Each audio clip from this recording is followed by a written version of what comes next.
बना दिया गया कराची वाटर सीवरेज बोर्ड का, उसका चेयरमैन उन्होंने मेयर को बना दिया उस वक्त। अच्छा, उसके बाद Karachi water and sewerage board बनता है, ये ऑटोनॉमस बनता है, इंडिपेंडेंट बनता है, और उसका चेयरमैन जो है वो मिनिस्टर बनता है कानून का, बल्कि मिनिस्टर भी नहीं, कानून में लिखा है कि हुकूमत जिसको चाहेगी चेयरमैन इसका नॉमिनेट करेगी।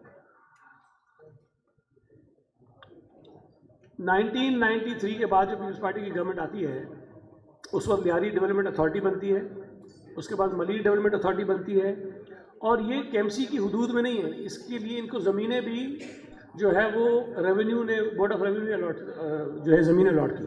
उन ज़मीनों के ऊपर एलडीए बना, उन ज़मीनों के ऊपर एमडीए बना, और केडी उसी तरह काम करता रहा। 2001 में जो कानून आया, 2001 के कानून का जो बैकग्राउंड मैं आपको बताऊँ, 2001 में सिंध लोकल गवर्नमेंट ऑर्डिनेंस भी आया, पंजाब लोकल गवर्नमेंट ऑर्डिनेंस भी आया, केपीकेवे के अंदर ये ऑर्डिनेंस आया, बलूचिस्तान के अंदर ये ऑर्डिनेंस आया। जब ये ऑर्डिनेंस आया तो किसी सूबे में कोई असेंबली मौजूद नहीं थी, ना कौमी असेंबली थी, ना सूबाई असेंबलियाँ थी। लोकल गवर्नमेंट का जो कानून है वो सूबाई असेंबलियाँ बनाती हैं, ये उनका इख्तियार है, सूबों का इख्तियार है कि कानून वो बनाते हैं। 2001 में कोई असेंबली नहीं थी, मुशर्रफ साहब ने कानून बनाया और सारे सूबों के ऊपर उन्होंने मुसलत कर दिया, बना दिया उन्होंने। 2002 में इलेक्शन हो गए, असेंबलियाँ आ गई। अब तो असेंबलियों का इख्तियार था ना कि कानून साजी वो करें, ख़ासतौर पर लोकल गवर्नमेंट पर। तो आपको याद होगा, जो वकील है ख़ासतौर पर उनको याद होगा, हमारे भाइयों को, कि 2002 में जनरल परवेज़ मुशर्रफ ने एक लीगल फ्रेमवर्क ऑर्डर जारी किया, LFO बड़ा मशहूर था, LFO जारी हुआ। उस लीगल फ्रेमवर्क ऑर्डर में उसने बहुत सारे कानून जो थे उनको शेड्यूल 6 में डाल दिया, आइन के। शेड्यूल 6 क्या था कि जो कानून शेड्यूल 6 में होगा उसमें तरमीम अगर कोई असेंबली करना चाहेगी तो उसके लिए पहले वो मंजूरी सदर पाकिस्तान से लेगी। उसके अंदर बहुत सारे कानून थे, उसमें ये लोकल गवर्नमेंट का कानून भी डाल दिया उसने। अब क्या हुआ कि जो इख्तियार सूबाई असम्बलियों का है कि वो बल्दियाती कानून बनाएं, बल्दियात का निज़ाम बनाएं, पहले तो 2001 में वो बना दिया बगैर असम्बलियों के पूछे। सूबाई हुकूमतों की मर्जी और उनकी मंशा के बगैर सारे सूबाई महकमे डिवॉल्व कर दिए, सारे डिवॉल्व कर दिए बगैर पूछे, असम्बलियों से नहीं पूछा, हुकूमतों से नहीं पूछा। फिर जब असम्बलियाँ आ गई, जब उनका इख्तियार हो गया कि जब वो कानून में तब्दीली कर सकती थी, तो LFO के जरिए उस कानून को प्रोटेक्शन दे दी और शेड्यूल 6 में डाल दिया। अब अगर असेंबली कोई चाहे भी कि इस कानून में तब्दीली करें हम, तो नहीं कर सकते जब तक मुशर्रफ से ना पूछे। तो इतना बड़ा डाका था सूबाई खुद मुख्तारी के ऊपर ये, कि जिसकी शायद मिसाल आपको कहीं नहीं मिलती होगी। और मेरा ख्याल है कि जो आखिरी डेट उसके ऊपर डाली थी वो थी 31 दिसंबर 2009। 31 दिसंबर 2009 तक कोई असेंबली एक फुल स्टॉप, एक कॉमा की तरमीम भी नहीं कर सकती थी बल्दियाती कानून में, जब तक जनरल परवेज मुशर्रफ साहब उसको इजाज़त न दे दे। ये कितनी बड़ी ज्यादती थी सारे सूबों के साथ। एक तो कानून मर्जी का बना के थोप दिया, और फिर तरमीम करने का इख्तियार भी अगले 7-8 साल तक उनसे ले लिया कि तुम इसको तो कर भी कुछ नहीं सकते जब तक मैं बैठा हूं।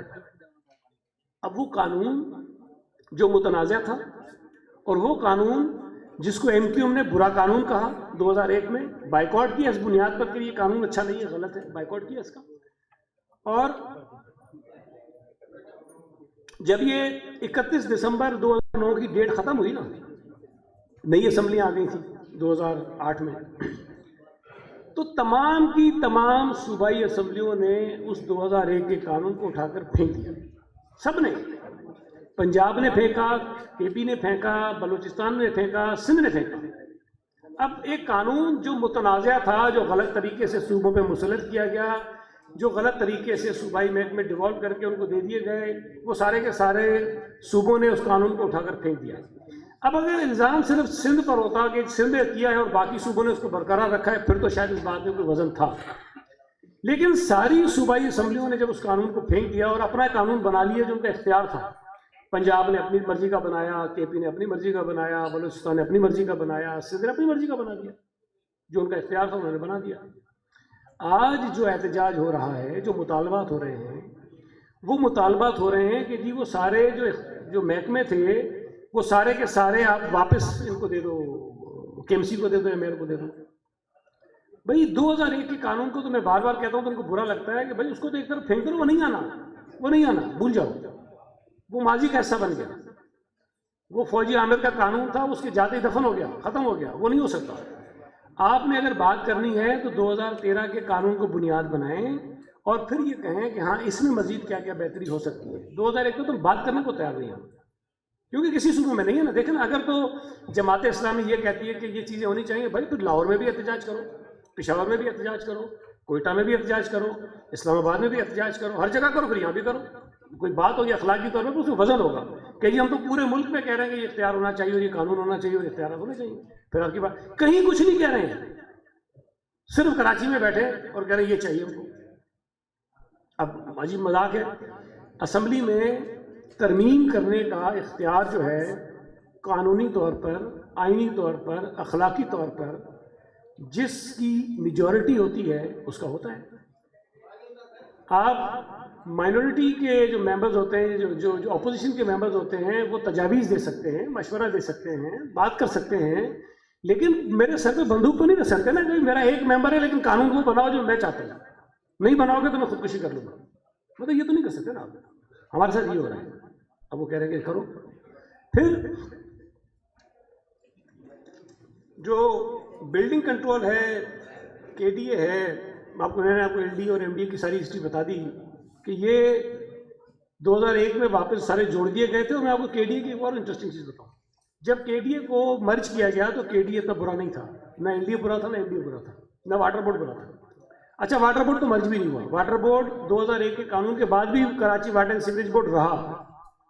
फर्क सिर्फ ये था कि चूंकि उस कानून में लिखा है कि हुकूमत जिसको चाहे चेयरमैन लगा दे, तो कुछ अरसे के लिए, पूरे वक्त में नहीं, कुछ अरसे के लिए नेमतुल्लाह खान चेयरमैन रहे, फिर मुस्तफ़ा कमाल रहे, फिर आगा सिराज दुरानी उसके चेयरमैन बन गए। मुस्तफ़ा कमाल नाजिम था, उसके नाजिम होते हुए आगा सिराज दुरानी वाटर बोर्ड के चेयरमैन थे। 2001 का कानून मौजूद था, उस कानून के होते हुए भी आगा सिराज दुरानी उसके चेयरमैन बन गए थे।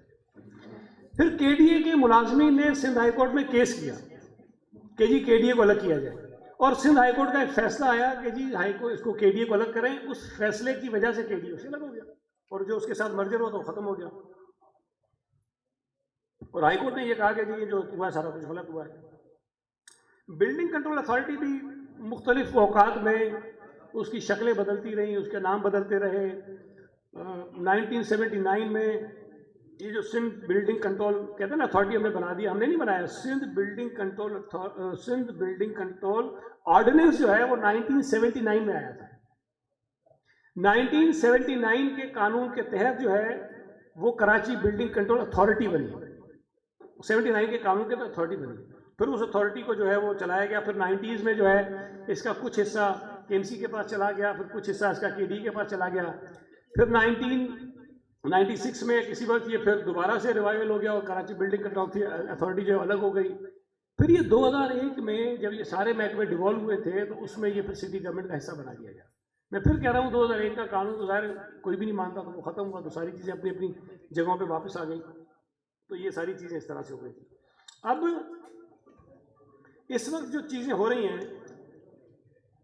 हमारा सिर्फ जो इशू है वो ये है कि आप उसूल पे बात करें, हम बात करने को तैयार हैं।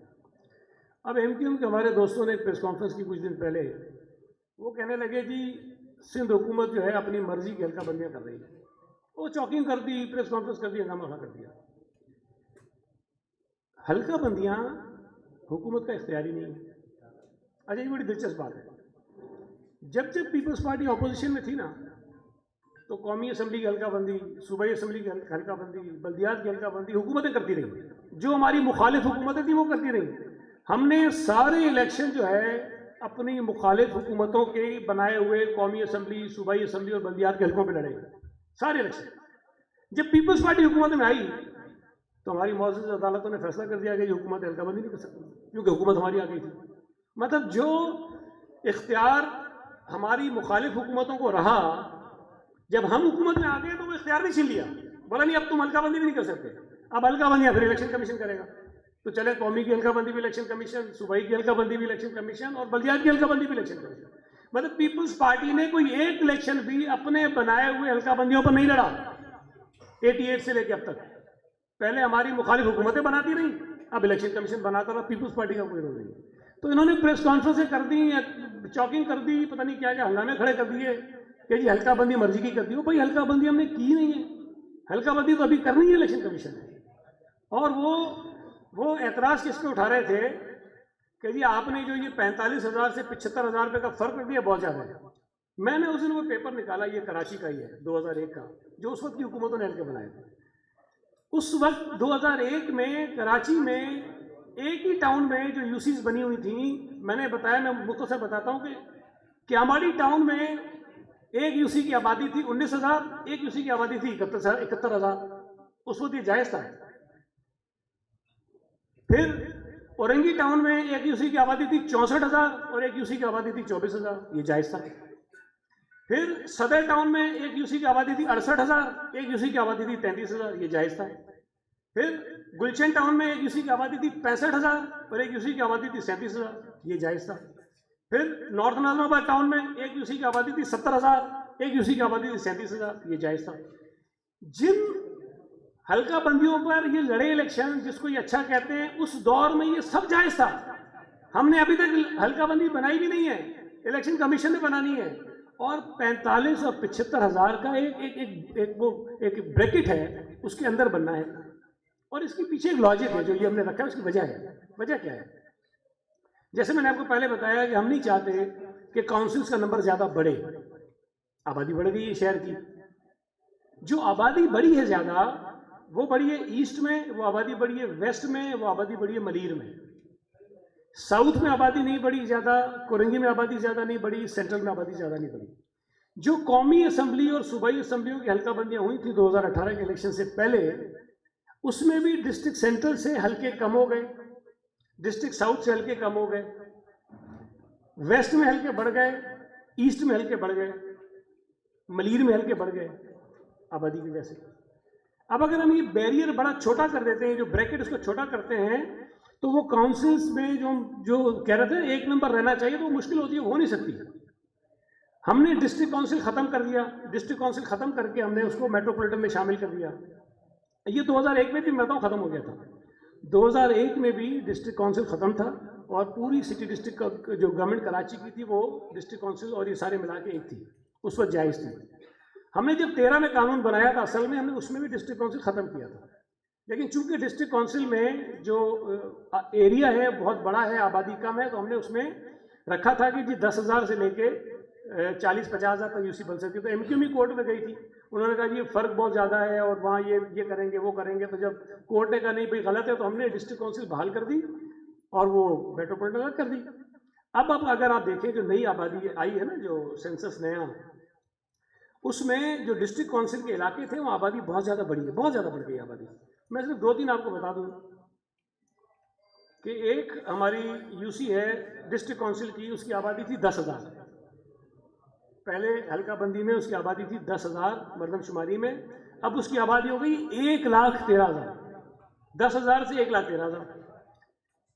एक हमारी थी 13,000 से वो 28 पे चली गई, 9,000 से वो 23 पे चली गई, मतलब बहुत ज़्यादा आबादी 12,000 से 32,000 पे चली गई, तो बहुत ज़्यादा आबादी उनमें बढ़ गई है। तो हमने इस मरतबा फिर डिस्ट्रिक्ट काउंसिल को ख़त्म किया और उसकी जो मेट्रोपॉलिटन था उसको बढ़ा दिया। अब डिस्ट्रिक्ट काउंसिल की जो यूनियन काउंसिल्स थी वो थी 38 और कराची मेट्रोपॉलिटन कॉरपोरेशन की जो यूनियन कमेटीज थी वो थी 209। अब इन दोनों को अगर आप मिला लें तो ये बनती हैं 247। तो अगर हम बदनीयती करते और अपने मेंबर्स बढ़ाना चाहते मेयर के इलेक्शन के लिए, तो नंबर तो 247 हम रख सकते थे, क्योंकि हमने कहा था कि नंबर वही रहना चाहिए। लेकिन चूंकि वहाँ आबादी कम है, इलाका बड़ा है, तो हमने उसको 247 से कम करके 233 कर दिया है। 14 यूसीज कराची में कम हो रही है, 14। ये जो कहते हैं ना बदयानती पे किया, बदयानती पे भी हम कहते थे 247 ही रहेंगी और हम उसी में बना देते। लेकिन चूंकि वो आबादी का जो ब्रैकेट था उसमें पूरे लाने के लिए हमने इसको 233 कर दिया। टाउन्स हमने 25 कर दिए, 233 यूसियाँ कर दी। अब जो प्रॉब्लम है इनको वो ये है कि मैं आपको बताऊं कि एमक्यूएम को पता है, पीटीआई को पता है कि कराची में ख़ास तौर पे सियासी तौर पे बड़ी तब्दीली है। आप PS 88 का इलेक्शन हुआ, मलीर का वो हमारी सीट थी, हम जीते, लेकिन उसमें भी बहुत सारी चीज़ें अगर देखने वाले देखें तो पीपल्स पार्टी का वोट बड़ा है, एमक्यूएम का वोट कम हुआ है, पीटीआई का वोट कम हुआ है। पीटीआई 17,000 लेती थी 18 में और इस मरतबा उन्होंने 6,000 लिए हैं। फिर आप कैंटोनमेंट के इलेक्शंस पे आ जाएं। कैंटोनमेंट के इलेक्शंस में पीपल्स पार्टी हमेशा कराची में कमज़ोर रही, हमेशा। हमने कभी अच्छा उधर मुकाबला ही नहीं किया। ये पहला इलेक्शन था कैंटोनमेंट का जिसमें पीपल्स पार्टी नंबर 1 है। पीपल्स पार्टी कराची में वोट लेने के हिसाब से नंबर 1 है। कराची के 6 कैंटोनमेंट्स में से 3 पे पीपल्स पार्टी के वाइस प्रेसिडेंट आ गए हैं, 6 में से 3 हमारे हैं। क्लिफ्टन कैंटोनमेंट बोर्ड जो पाकिस्तान का सबसे बड़ा कैंटोनमेंट बोर्ड है, जो पीटीआई का गढ़ था, जहां से आरिफ अलवी जीता था, जहां से इमरान इस्माइल जीता था, वहां से पीपल्स पार्टी ने सफाया कर दिया पीटीआई का, सफाया कर दिया, लिटरली सफाया कर दिया। NA 249 बल्दिया टाउन की सीट है। पीपल्स पार्टी के वोट थे 5,500 18 में, हम थे 5वें 6ठे नंबर पे। जब बाई इलेक्शन हुआ पीपल्स पार्टी पहले नंबर पे आई, पीटीआई 6ठे नंबर पे गई है। ये वो चीज़ें हैं जो इनको दोनों पार्टियों को परेशान किए हुए हैं कि अगर कराची शहर में ख़ास तौर पे इलेक्शंस बल्दियात के होंगे तो इनका हशर बुरा होना है। ये उस जिल्लत से बचने के लिए इन्होंने ये हंगामा शुरू कर दिया कि अदालतों में जाओ, ये करो, वो करो, ताकि इसी तरह से इलेक्शन जो है वो ना हो, ताख़ीर का शिकार हो जाए। हम जल्दी में हैं, ऑपोजिशन जो चाहती है कि इलेक्शन ना हो। वजह उसकी बुनियादी तौर पर यह है। दूसरी वजह यह है कि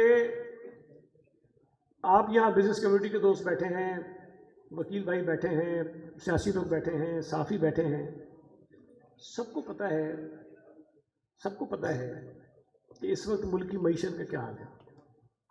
सबको पता है कि आम आदमी की ज़िंदगी किस तरह गुजर रही है। जो जमातें 350 अरब का मिनी बजट पास करके आएंगी, अवाम में उनको जूते पड़ने होते हैं। लोगों की तवज्जो हटाने के लिए उन्होंने लोकल गवर्नमेंट के कानून को बुनियाद बना लिया कि तवज्जो हट जाए। गैस नहीं मिल रही सुबह सिंध के लोगों को, इंडस्ट्रीज़ को गैस नहीं मिल रही है। अभी पेट्रोल की कीमतों में जो फ्यूल एडजस्टमेंट के नाम पे पैसे लेते हैं, 4 रुपये 30 पैसे इस महीने हमने भरे हैं, 4 रुपये 74 पैसे पिछले महीने हमने भरे हैं। असल तो लोगों का इशू ये है, दवाइयाँ महंगी हो गई हैं, चीनी की कीमत कहाँ चली गई है, गंदम के क्राइसिस पहले भी आए थे और अब जो दोबारा ये यूरिया की वजह से प्रॉब्लम हो रहे हैं, गंदम के क्राइसिस अगली दफ़ा फिर आ रहे हैं। फिर आपको आटे का मसला पैदा होगा, गंदम का मसला पैदा होगा। अच्छा, लोगों की जो प्रॉब्लम्स हैं उस पर ये बात करना नहीं चाहते हैं, इसलिए ये लोकल गवर्नमेंट के कानून को बुनियाद बनाकर ज़ाहिर है कि मीडिया पे भी स्पेस लेना चाहते हैं, लोगों की तवज्जो भी डाइवर्ट करना चाहते हैं कि लोग अवामी इशूज़ पर बात ना करें, उनकी तवज्जो इस तरफ ना जाए। लोकल गवर्नमेंट का कानून इशू नहीं है, हमने उसको बेहतर बनाया है, मज़ीद बेहतर बनाने को भी तैयार है। लेकिन अगर कोई कहेगा ना 2001 वाले अख्तियार, वो नहीं मिलेंगे भाई। मैं आपको सारी तफसील बता चुका हूँ। उस कानून की कोई बुनियादी नहीं थी, उस कानून की कोई जड़ी नहीं थी, उस कानून की कोई हैसियत नहीं थी। वो मुसल्लत शुदा कानून था, वो दफन हो गया, ख़त्म हो गया। अब आपने बात करनी है तो 13 के कानून पर बात करें, इसमें तरमीम की बात करें, इसमें बेहतरी की बात करें, हम वो करने को तैयार। तो अब ये कानून 2013 का ही रहेगा, उसमें तरमीम होती रहेगी, हमने की हैं। और इसके साथ साथ जो बदकिस्मती की बात है कि MQ जो है ख़ास तौर पे, और जमात इस्लामी ने भी बदकिस्मती से ये किया जो मुझे उम्मीद नहीं थी, वो इस पूरी इशू को उस तरफ लेकर जा रहे हैं जिस तरफ इसको नहीं जाना चाहिए। और पूरे सूबा सिंध ने, ख़ास तौर पे कराची, हैदराबाद ने बहुत भुगता है। देखिए, लॉ एंड ऑर्डर की सूरत हाल ख़राब हुई, बेगुनाह लोग मारे गए, कत्ल व गारत गरी हुई। जो मरने वाला था उसको नहीं पता था मैं क्यों मर रहा हूँ, मारने वालों को नहीं पता था मैं इसको क्यों मार रहा हूँ। सारी चीज़ें होती रही हैं। MQM भी लिसानी तफरीक और लिसानी नफरत की बात कर रही है, और जमात इस्लामी भी कर रही है।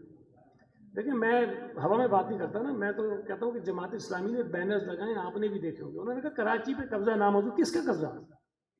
ये भी तो पता है ना कि कौन कराची पे कब्जा करना चाहता है। कोई भारत से आ गया है, कोई इसराइल से आ गया है, कोई अमेरिका से आ गया, कौन है? कौन करना चाहता है कब्जा? ये तो बताए ना आप। MQM ने बैनर लगाए कि कराची के अस्पतालों पर गैर मकामियों का कब्जा नामंजूर। कौन गैर मकामी है? तो वजाहत आनी चाहिए ना आपके जहन में, कौन है गैर मकामी जिसके लिए आप ये अल्फाज इस्तेमाल कर रहे हैं। फिर MQM ने कहा कि शहरी सिंध पर देही सिंध का कब्जा नामंजूर है। क्या मुराद से आती है? मतलब इसकी वजाहत होनी चाहिए। मैं इन तमाम चीज़ों को नफरत अंगेज समझता हूँ और ये लड़ाई करवाने की साजिश समझता हूँ। देखें, इस वक्त सूबा सिंध में, और ये सिंध की कुशादा दिली है, हमेशा इस तरह रहा है, सूबा सिंध वो वाहिद सूबा है जहाँ और सूबों से लोग आते हैं, बसते हैं, कारोबार करते हैं, बच्चों को पढ़ाते हैं, बच्चों को पालते हैं, इलेक्शन लड़ते हैं, एमएनए बनते हैं, एमपीए बनते हैं, सेनेटर बनते हैं, वजीर बनते हैं। कभी एतराज़ तो नहीं आया कहीं से? भाई लोग अगर किसी को मुंतखब करते हैं तो ठीक है, वो पंजाब के रहने वाला हो, केपीके के रहने वाला हो, वो कश्मीर का रहने वाला हो, गिलगित का रहने वाला हो, साउथ पंजाब से आया हो, बलूचिस्तान से आया हो, यहाँ के बस गया है, लोगों ने उसको मैंडेट दिया है, वोट दिया है, मुंतखब किया है, वो असेंबली में नुमाइंदगी करता है लोगों की। लेकिन वो जमात जिसके अपने नुमाइंदे ऐसे हैं जिनके शनाख्ती कार्ड पे आज भी 2 पते लिखे हुए हैं 2 सूबों के, वो भी कहती है गैर मकामी ना जो है नहीं चाहिए। भाई पहले तो आप ये बताएं ना कि जो आपकी टिकट पर जीते हुए बैठे हुए असेंबली में लोग, वो मकामी है कि गैर मकामी है? मतलब मैं तो असेंबली में बार बार खड़े होकर पूछता हूँ, मुझे मकामी मानते हो कि नहीं मानते हो? मुझे भी किसी सर्टिफिकेट चाहिए, जिसका खानदान पता नहीं कितनी सदियों से कराची में रहता है, मतलब मुझे भी कोई देंगे कि नहीं देंगे? मैं हूँ क्या नहीं मकामी? तो ये जो बातें करते हैं उसका बुनियादी मकसद ये है कि किसी तरह से दोबारा यहाँ पर फसादात कराए जाए। देखिए, फसादात कोई बेयर ही नहीं कर सकता आम आदमी, चाहे वो उर्दू बोलने वाला हो, चाहे वो सिंधी बोलने वाला हो, चाहे वो पश्तो बोलने वाला हो, चाहे वो पंजाबी बोलने वाला हो, कश्मीरी बोलने वाला हो, बलोची बोलने वाला हो, सराइकी बोलने वाला हो, अफोर्ड ही नहीं कर सकता। जितनी बर्बादी हुई है हमारे सूबे में इस नफ़रत की बुनियाद पर, इस नफ़रत की सियासत की वजह से, इस नफ़रत की वजह से जो दहशत गर्दी हुई उसकी वजह से, कोई अफोर्ड नहीं कर सकता। अब तो वो लोग बेचारे जो एमक्यूएम के साथ थे, मैं हमारी पार्टी में ऐसे ऐसे लोग आए जिनके घरों से 2-2-3 लोग मरे हैं, 2-2 3-3 लोगों की एक घर के अंदर से लाशें उठी हैं, वो पीपल्स पार्टी में शामिल हुए हैं। वो ये कहते हैं कि मजीद हम नहीं चाहते कि भाई किसी और के घरों से लाशें उठें। आप तनकीद करो पीपल्स पार्टी पे, आप तनकीद करो सिंध हुकूमत पे, आप 10 खामियां निकालो हमारे कानून के अंदर, लेकिन उसको कोई नफरत तो ना दो ना, नफरत का रंग तो उसको ना दो ना। मैं ये समझता हूँ कि हम सब की जिम्मेदारी, हर उस शख्स की जिम्मेदारी है जो सूबे के अंदर अमन कायम रखना चाहता है, इस सूबे के अंदर भाईचारा कायम रखना चाहता है, इस सूबे के अंदर सुकून की ज़िंदगी गुजारना चाहता है, जो सूबे को खूनरेजी से बचाना चाहता है। सबकी जिम्मेदारी है। इवन एमक्यूएम के अंदर बैठे हुए वो लोग जो संजीदा लोग हैं, जिनको अंदाज़ा है कि ये कितना खौफनाक अमल है जिस तरफ ये एमक्यूएम हमें धकेल रही है, हमें रोकना चाहिए। ये मेरी चंद गुजारिशा थी, मैंने वक्त शायद बहुत ज़्यादा ले लिया है। कोई बात आप करना चाहेंगे तो मैं हाजिर हूँ। बाकी थैंक यू मिनिस्टर साहब, आपने बड़ी तफसीली एक बिल के हवाले से भी बात की है, और जो इस बिल की आड़े में कोई सियासत करता है उसको पूरा हक है कि इस बिल की मुखालफत करे, मगर लिसानियत ना करे, एक दूसरे के हाथ गिरेबानों तक ना पहुंचने चाहिए। आज ही मेन मकसद जो इस बैठक का है और आप सब दोस्तों का जो कीमती टाइम हमें आपने दिया है उसका है, मैं अभी हमारी सिटिंग को ज्वाइन करने में साबिक मेंबर सूबाई असेंबली जो 2002 में वो थे तो डिप्टी स्पीकर, मगर डाका पड़ गया था, उस वक्त की हुकूमत ने डाका डाला था इनके हक पे, डिप्टी स्पीकर ही गए, मगर वो असेंबली के मेंबर थे सूबाई असेंबली। अब्दुल रहमान राजपूत साहब ने भी हमें ज्वाइन किया है, मैं इसको भी वेलकम कहता हूँ। साहबजादा अबुल खैर जुबैर साहब जानी पहचानी शख्सियत हैं जो लिसानी सियासत से कई दूर रहते हैं, उनकी मेहरबानी के वो शरीक थे, उन्होंने इजाज़त मांगी है कि उनको जल्दी बात करनी है, तो मैं फोरम उनके हवाले करता हूँ कि वो इस पॉइंट पे जो एजेंडा है, जो ब्रीफिंग है, उस पर गुफ्तगू करें।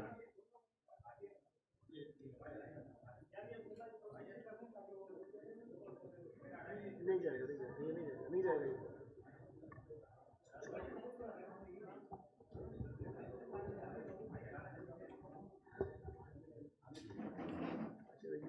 बिस्मिल्लाहिर्रहमानिर्रहीम।